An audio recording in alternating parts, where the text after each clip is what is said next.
Toxic has become the slow of choice for a generation, a convenient label slapped onto anyone who dares to expect accountability, express a difficult emotion, or simply exists in a way that isn't perpetually convenient. We have diluted a serious clinical and sociological term into a cultural insult for anything that makes us feel slightly uncomfortable. And with this, we have effectively weaponized it against the very fabric of healthy human interaction.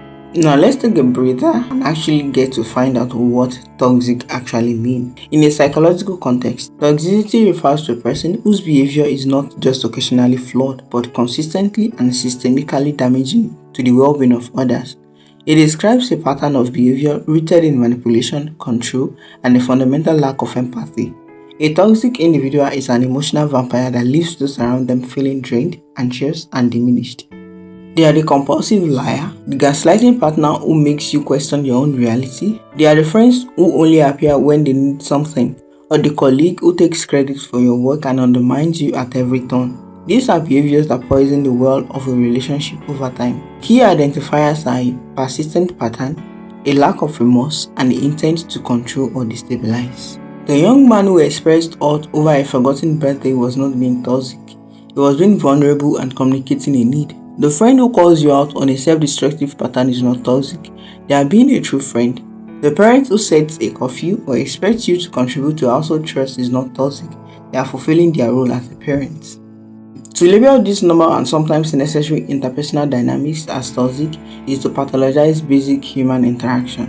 It creates a fantasy world where we are never to be challenged, never to be held accountable, and never to have our own feelings mirrored back to us in a way that requires us to grow. It allows us to dismiss anyone who breaks the bubble of our own self-centered narrative. This misapplication of the word is a form of cultural degeneration. It infantilizes us and strips us of the strength we need to work around conflict and the maturity that is required for us to take responsibility for our own actions.